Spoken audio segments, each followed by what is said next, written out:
Irmãos, nós vamos começar agora esse tema, unidade na diversidade, porque na realidade é algo que me encanta muito. Porque a Igreja do Senhor Jesus é a única instituição na face da terra que é capaz de ter unidade na diversidade, unidade na diferença, unidade em todas as suas multiformas. E de repente Deus fez um milagre de unir tudo isso no mesmo corpo, numa mesma família, e isso é chamado na Bíblia da Igreja do Senhor Jesus. Jesus Cristo na cruz do Calvário, foi Ele que promoveu essa unidade, e a cruz é um instrumento da unidade, e o Espírito Santo o agente da unidade. Olha que bacana, Jesus é aquele que promoveu a unidade mediante o sangue da sua cruz.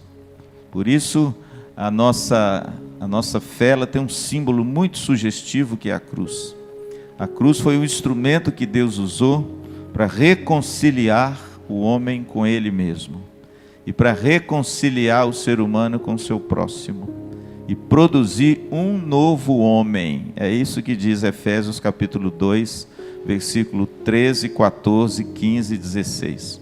E Ele fez isso pelo sangue da sua cruz. Isso é muito bonito, irmãos, porque a unidade da igreja, para nós é um presente, mas para Deus custou caríssimo. Caríssimo.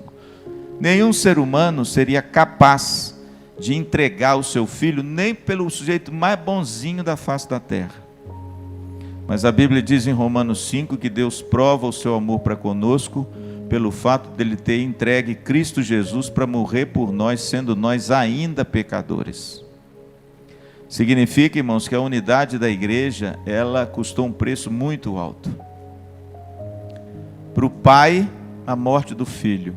Para o filho, a sua entrega voluntária, para que essa igreja agora existisse e tivesse um testemunho fiel e impactasse a sociedade. Por isso, tome muito cuidado com as conversinhas por aí, tá bom?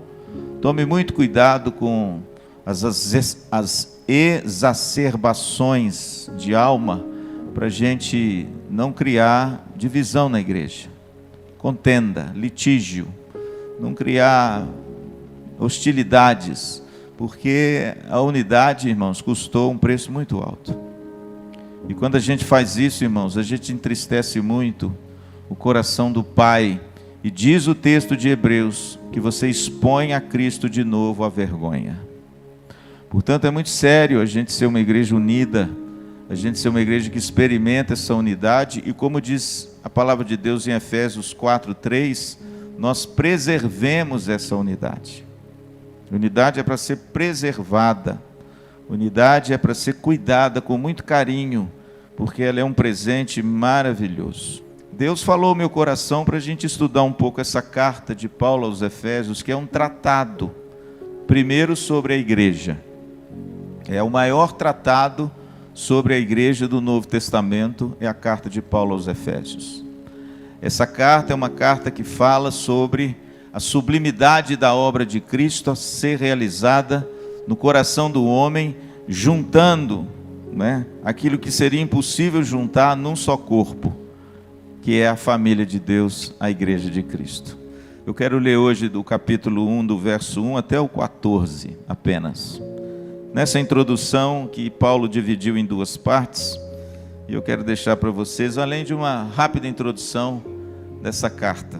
Diz assim a palavra de Deus: Paulo, apóstolo de Cristo Jesus, por vontade de Deus, aos santos que vivem em Éfeso e fiéis em Cristo Jesus, graça a vós outros e paz, da parte de Deus, nosso Pai, e do Senhor Jesus Cristo. Bendito o Deus e Pai de nosso Senhor Jesus Cristo, que nos tem abençoado com toda sorte de bênção espiritual nas regiões celestiais em Cristo Jesus. Assim como nos escolheu nele antes da fundação do mundo, para sermos santos e irrepreensíveis perante ele, e em amor nos predestinou para ele, para a adoção de filhos, por meio de Jesus Cristo, segundo o beneplácito da sua vontade, para louvor da glória de sua graça, que ele nos concedeu gratuitamente no amado, Aqui o amado com letra maiúscula, claro, alude a quem? A Cristo, né? Verso 7, no qual temos a redenção pelo seu sangue, a remissão dos pecados, segundo a riqueza da sua graça, que Deus derramou abundantemente sobre nós, em toda a sabedoria e prudência, desvendando-nos o mistério da sua vontade, segundo o seu beneplácito que propusera em Cristo, de fazer convergir nele, na dispensação da plenitude dos tempos, todas as coisas, tanto as do céu como as da terra. Nele, digo, no qual fomos também feitos herança, predestinados, segundo o propósito daquele que faz todas as coisas, conforme o conselho da sua vontade, a fim de sermos para louvor da sua glória, nós os que de antemão esperamos em Cristo, em quem também vós, depois que ouvistes a palavra da verdade, o evangelho da vossa salvação, tendo nele também crido, fostes selados com o Santo Espírito da promessa, o qual é o penhor da nossa herança, até o resgate da sua propriedade, em louvor da sua glória. Irmãos, que texto lindo, que texto profundo. O interessante é que Paulo fundou essa igreja. Falei domingo aqui um pouco da história dela no culto da 19. Na sua terceira viagem missionária, em Atos 19, Paulo chega na cidade de Éfeso. A cidade de Éfeso era uma das 4 maiores cidades do Império Romano daquela época. Era uma cidade muito importante e era o polo econômico, comercial da Ásia Menor. Hoje pertence, hoje é a Turquia. Paulo chega em Éfeso na sua terceira viagem e se depara com uma grande cidade. Para você ter uma ideia, naquela época, a cidade de Éfeso tinha em torno de 450 mil habitantes. Você imagina, era um Maringá. E não é Maringá do século 21, não. Era um Maringá do século I. Agora você imagina.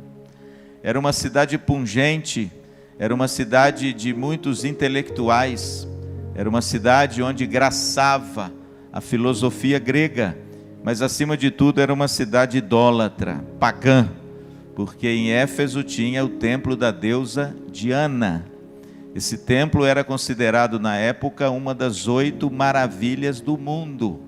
E hoje existem só ruínas dele, mas está lá, para quem quer visitar. Eu ainda não conheço a cidade de Éfeso. E mesmo porque não poderia conhecer, porque ela hoje não existe mais. O que existe são só ruínas. Mas Paulo naquela época, irmãos, ele chegou em Éfeso e prega a palavra de Deus na sinagoga. Muitos judeus se converteram. E ali começou uma igreja. Quando ele sai da sinagoga, porque sofreu perseguição, e vai para a escola, uma escola que lá em Atos chama de escola de Tirano, ele começa a pregar o evangelho nessa escola. E muitos gentios da época também se convertem ao evangelho. Então veja que ficou uma igreja mesclada de judeus convertidos e de gentios convertidos. Pastor, quem que eram os gentios? Todo aquele que não era judeu era chamado de gentio. Eram estrangeiros. E de repente essa igreja de Éfeso agora tem judeus convertidos e gentios convertidos convivendo dentro da mesma fé. E quando o evangelho chega em algum lugar que nunca ouviu falar de Cristo, ele promove muitas mudanças. A cultura da época, o jeito da época, a forma como as pessoas enxergam o mundo, aos poucos vão se transformando. Mas isso, irmãos, é aos poucos, viu?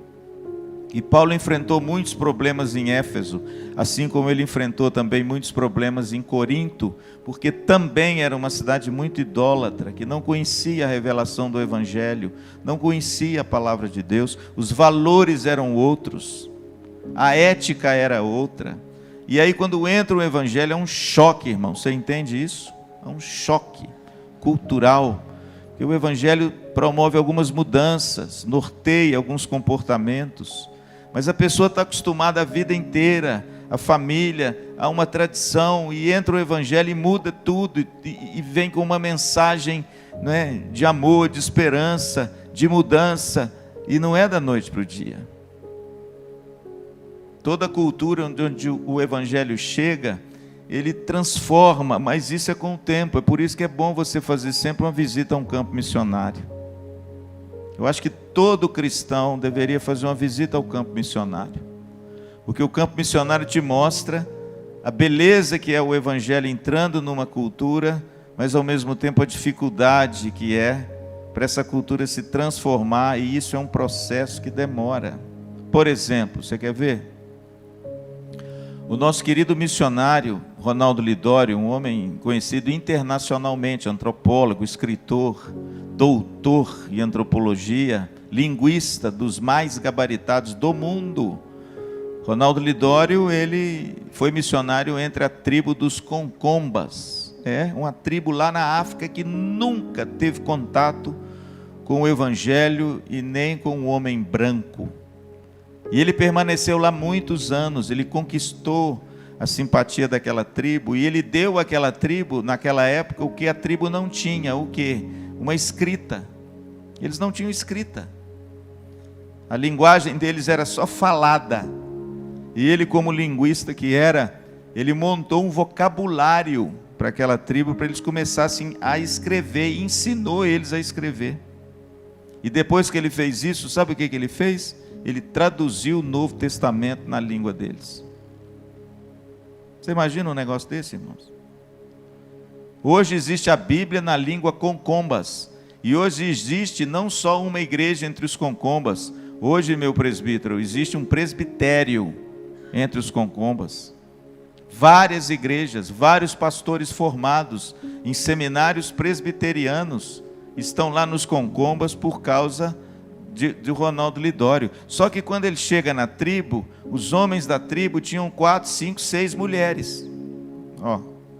A cultura diferente. É o choque.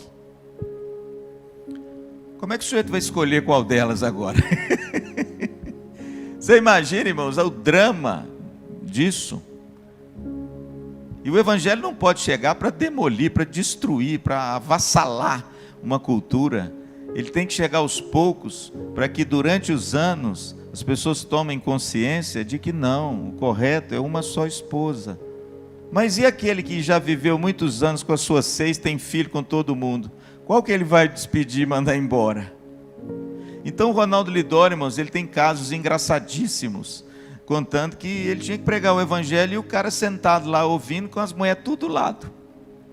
Vai fazer o quê? Não tem jeito, irmãos. É só o tempo que vai fazer isso. Hoje não. Hoje, se você for fazer uma visita aos Concombas, que já são muito evoluídos por causa do Evangelho, você vai ver que lá não tem mais um homem com 6 mulheres. Lá tem um homem casado com uma mulher. E como diz a palavra de Deus, eles entendem que até que a morte os separe. Porque o Evangelho chegou, irmãos, e fez mudança na vida agora. O Evangelho não pode chegar, irmãos, entende? Destruindo a casa, chutando a porta. Porque aí não é Evangelho, irmãos, aí é a força do braço, não tem condições. Então, o Ronaldo Lidório tem histórias muito engraçadas com respeito a essas culturas estranhas, que ele teve que conviver com aquilo muito tempo, para que o próprio Evangelho criasse no coração da pessoa o desejo dele mudar e ver que aquilo estava errado. Mas mesmo assim, Carol, como é que despede as mulheres, minha filha? É difícil. Então, eu estou dizendo isso tudo para você imaginar o que o apóstolo Paulo deve ter passado. Porque ele não pregou o Evangelho na tribo só dos Concombas. Ele pregou o Evangelho no mundo todo conhecido naquela época. Ele foi um missionário em várias cidades, em vários locais do mundo.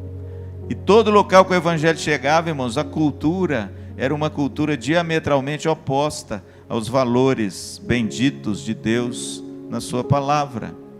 E a carta de Éfeso é exatamente uma carta que contém respostas a problemas que essa igreja estava enfrentando, primeiro por causa desse choque cultural, entende?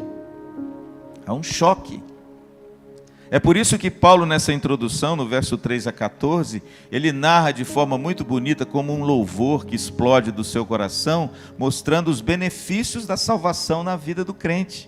Porque o povo precisava ver o que o Evangelho traz, qual é a proposta do Evangelho. Aqui ele fala da redenção, aqui ele fala da eleição, aqui ele fala do Evangelho sendo pregado, da pessoa crendo, do Espírito sendo selado com o Espírito Santo, para que você agora pertença ao Senhor. Ele usa uma linguagem muito bonita, dizendo que em Cristo Deus nos adota como filhos, e que agora nós somos herdeiros de todas as bênçãos de Deus nas regiões celestiais. E ele fala que tudo isso aconteceu porque o que estava oculto outrora foi revelado na plenitude do tempo. O que estava oculto outrora? Cristo.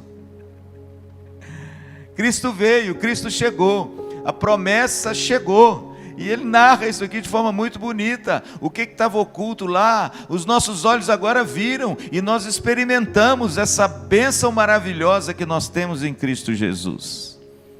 É por isso que essa introdução da carta, irmãos, é tão bonita. A gente lê isso aqui como até ficar sem fôlego, né? De tanta coisa bonita que ele coloca uma coisa logo depois da outra, para mostrar, irmãos, o que o Evangelho veio trazer. Ele veio trazer vida, ele não veio trazer morte. E acima de tudo, o Evangelho veio trazer a unidade. É por isso que Paulo fala isso aqui. É por isso que nós já temos essa herança bendita. O texto diz no verso 3, que ele nos tem abençoado com toda sorte de bênçãos nas regiões celestes. E se você notar esse texto, se você marcar a palavra graça, que foi pela graça, ele concedeu pela graça, isso tudo foi pela graça, você vai ver quantas vezes ele usa essa palavra, só para mostrar que não fui eu que corri atrás, foi Deus que veio ao meu encontro. Foi Deus, querido, que na plenitude do tempo resolveu enviar Jesus, e essa graça maravilhosa alcançou a mim e a você.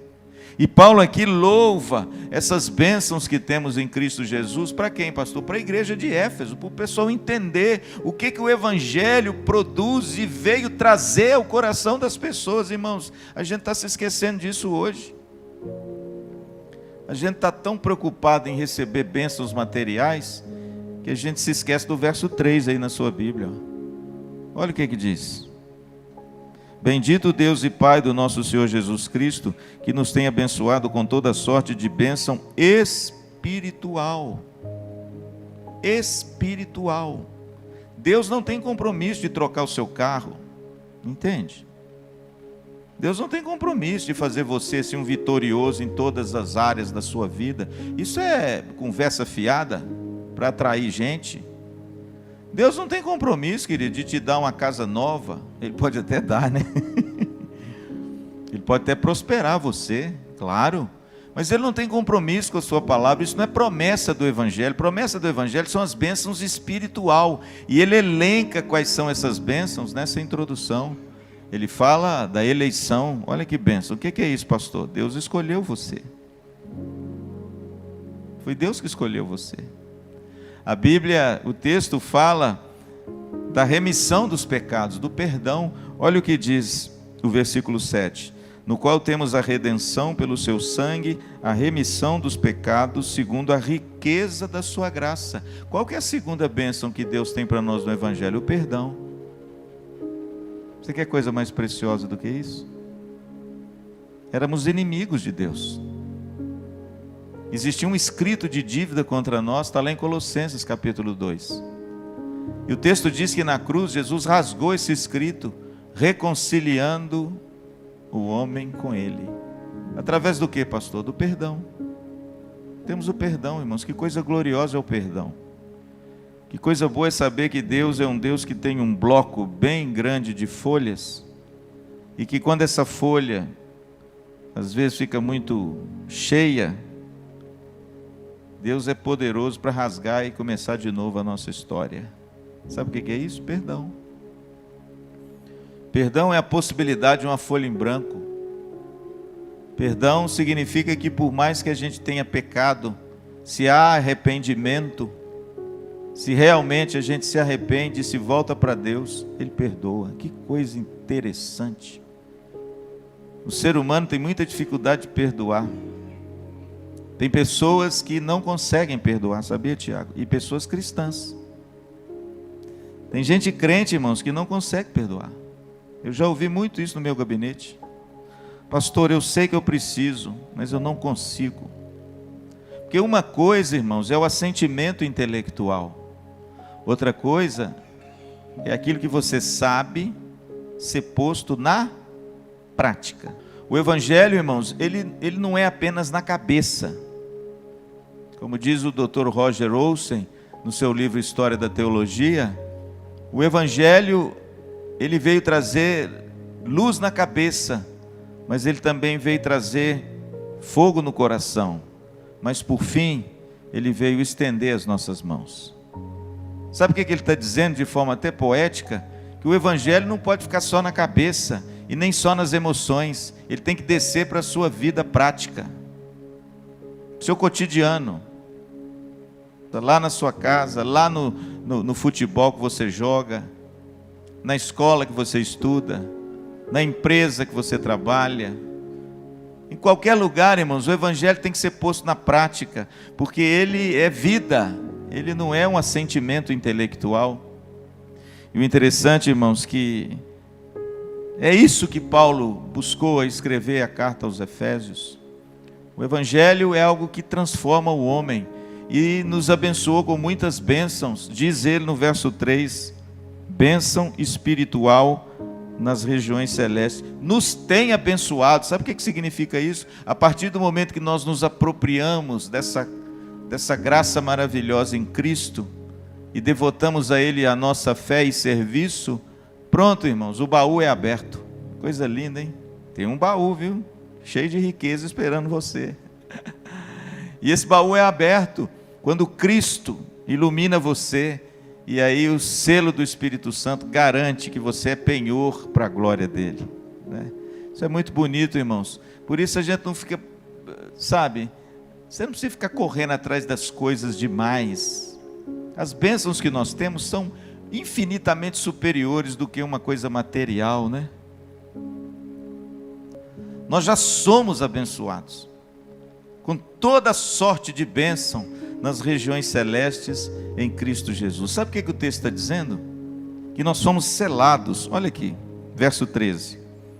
Em quem também vós, depois que ouvistes a palavra da verdade, é por isso que é bom você pregar o Evangelho, é por isso que é bom você aprender a Bíblia, porque é depois que você ouvir a palavra da verdade, o Evangelho da vossa salvação, tendo nele também crido. É preciso pregar e é preciso crer naquilo que você está ouvindo e lendo, porque é pela fé que nós nos apropriamos disso.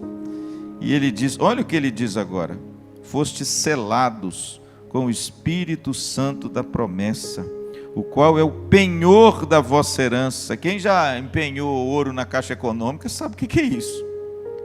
É o penhor da vossa herança, até o resgate da sua propriedade, em louvor da sua glória. Irmãos, olha que bênção extraordinária. Você sabe o que Jesus, se você creu nele de verdade, colocou em você? Um selo. Você lembra dos selos nos filmes antigos? Lembra, Valmir? Como é que eles assinavam as cartas nos filmes antigos? Os reis, as autoridades. Ela não tinha cartório naquela época. Ele não ia cartório reconhecer firma. Como é que sabia que um documento era oficial? Quando o documento era selado. E como é que ele era selado? Com o anel. O anel tinha um brasão, um selo do rei, das autoridades. E quando terminava de escrever a carta, ele pegava uma vela, porque naquele tempo não tinha luz elétrica, pegava uma cera, um bastão de cera, colocava na vela, ele começava a derramar, ele pingava no papel a cera, e antes dela endurecer, ele pegava o anel e botava o brasão lá. Esperava um pouquinho, eu acho até que dava uma sopradinha, e ele retirava o brasão, e o brasão ficava na cera. E aí você tinha a plena certeza que aquele documento estava oficialmente dando credibilidade a você por aquilo que você recebeu. E ninguém poderia mais tirar dali. É isso que a Bíblia está dizendo. O texto diz que a despeito do perdão, da eleição, da adoção, da reconciliação, da redenção e de tudo que a obra de Cristo veio realizar em você, Ele ainda colocou o anel dele em você. Ele selou você. Olha, e o termo é esse mesmo. Fostes selados. Versículo 13. Ele derramou a cera em você e selou você. Você é propriedade dele. Isso é muito lindo, não é? Nós não pertencemos mais a nós. A Bíblia diz que nós somos comprados por preço alto. E Ele ainda colocou um selo em você, que é o Espírito Santo de Deus, a terceira pessoa da Trindade, em natureza igual a Deus, foi depositado dentro de você. Pastor, onde que o Espírito Santo mora? Isso é pergunta de criança, você já viu isso? Os filhos da gente fazem umas perguntas, às vezes, Carol, difícil. Papai, eu tenho o Espírito Santo? Tem, filhinho. Ele mora onde? Eu não vejo ele. Ó, as perguntas de criança. Aí você fica de saia justa. Mas é isso que a Bíblia diz. Ele depositou dentro de nós, no nosso espírito, né? A nossa alma, no homem interior, na nossa consciência. Depositou dentro de nós o Espírito Santo como um selo da propriedade dele, que ele vai resgatar ainda um dia. Sabe o que significa isso, querido? Significa que você vai viver para sempre. Significa que a morte não pode te separar do amor de Deus. Significa que um dia Ele vai chamar você para ficar com Ele para sempre. Significa que você ainda, além, viu, Érica, de herdar todas as bênçãos celestiais em Cristo aqui, você vai herdar a maior de todas lá. Irmãos, eu vou te dizer uma coisa, se isso não for motivo de a gente ficar alegre, tá ruim de você ficar alegre, hein? Só se você ganhar na Mega Sena sozinho.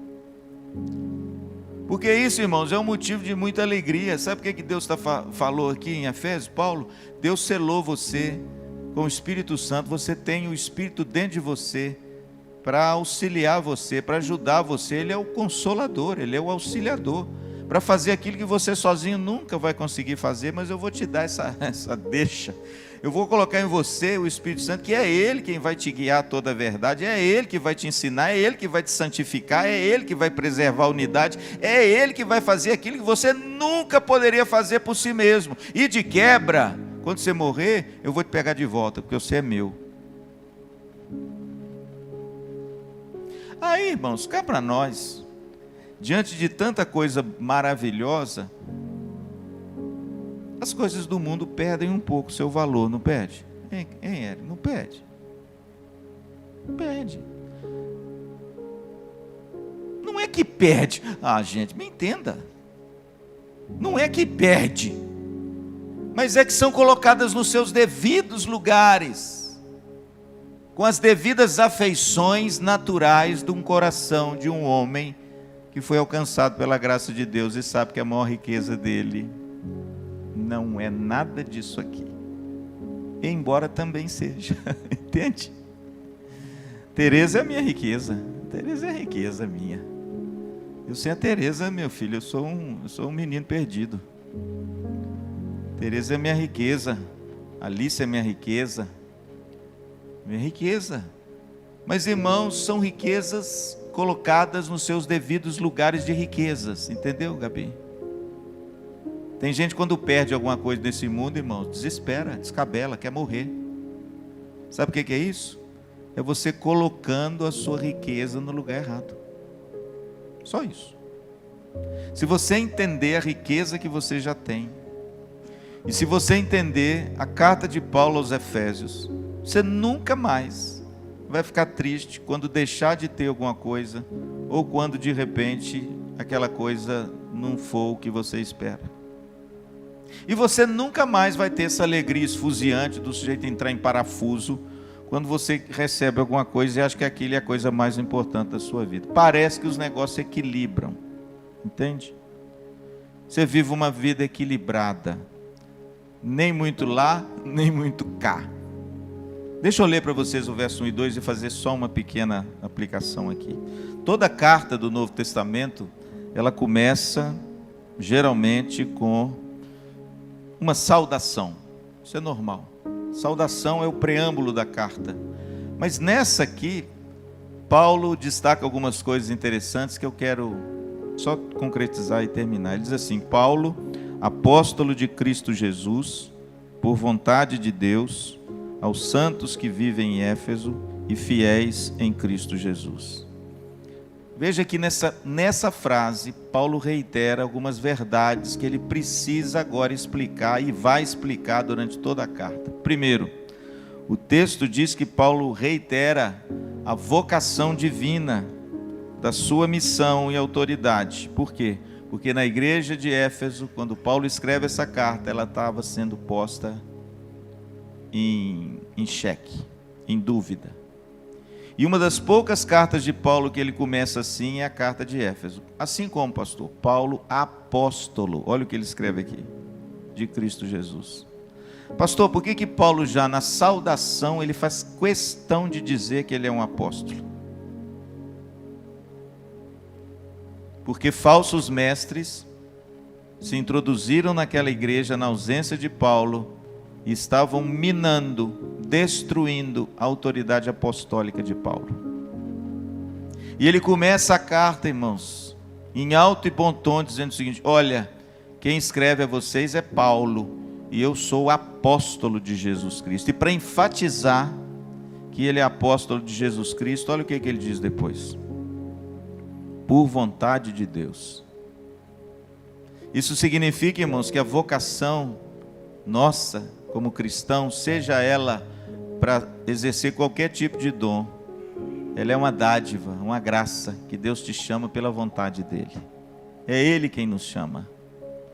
E Paulo, irmãos, para enfatizar essa verdade, ele reitera essa verdade, para que a autoridade dele não fosse posta em xeque. Se você ler outras cartas, você vai ver que em toda a igreja onde a autoridade de Paulo foi posta em xeque, ele começa Paulo apóstolo. Mas nas outras, sabe como é que ele começa, Tiago? Paulo, servo de Jesus Cristo. Porque ele não precisava dizer isso. Mas aqui ele precisa, irmãos, porque a sua autoridade estava posta em xeque. E ele termina agora fazendo uma alusão à igreja. Olha o que ele diz: aos santos que vivem em Éfeso. A gente hoje tem a tendência de chamar santo daquela pessoa boa, não é? Ah, o meu marido é um santo. Ah, minha esposa é uma santa. Qual que é o sinônimo disso aí que vem na sua cabeça? Ah, minha mulher é boa demais, né?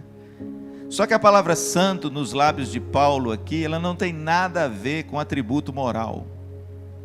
O santo aqui, a ideia dele é a ideia do Velho Testamento. É a ideia de santo significar ser separado. A palavra kadosh, no Velho Testamento, traduzida na nossa Bíblia por santo, significa cortar. Olha que coisa interessante. Separar. Então, quando Paulo fala aos santos, olha aqui, que vivem em Éfeso, Paulo não está dizendo atributo moral, irmãos, mesmo porque, vou te dizer uma coisa, hein? Ser santo, atributo moral, é impossível à parte do Espírito Santo, porque nós somos pecadores. A palavra santo aqui é usada nesse sentido linguístico, do original. Santo significa eu fui separado, cortado, para pertencer agora a Deus. Olha que coisa gloriosa. E ele diz, olha, aos santos que vivem em Éfeso, Deus separou uma comunidade para si. Pastor, ele separou de quê? Do mundo. Nós somos separados, nós somos cortados. Eu cheguei de viagem agora, e lá a gente tem a oportunidade, viu, Roberto, de cortar muito queijo.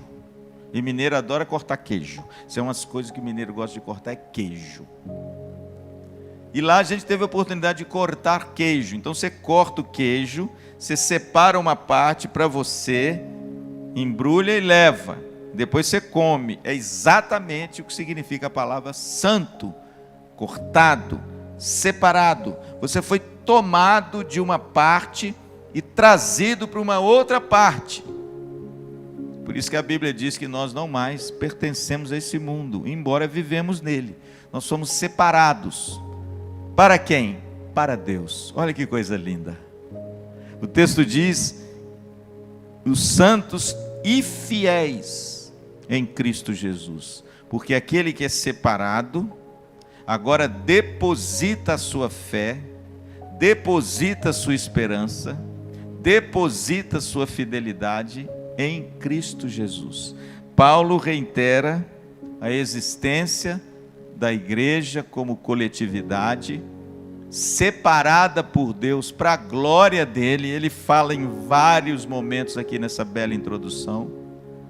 Nós fomos alvos disso para a glória dele, cujo fundamento em unidade é a pessoa bendita de Jesus Cristo. E aí no verso 2, ele faz a saudação corriqueira, que existem em muitas epístolas, e a maioria delas é a mesma coisa. Ele diz: graça a vós outros e paz da parte de Deus, nosso Pai, e do Senhor Jesus Cristo. Aqui no verso 2, viu, Daniel, já tem também uma pincelada do que estava acontecendo com a igreja. Olha como é que Paulo é inteligente. Por que ele fala graça e paz? Jesus não falava graça e paz. Jesus usava uma outra nomenclatura. Por que ele mudou a nomenclatura de Jesus quando ele se reportava a algumas coisas?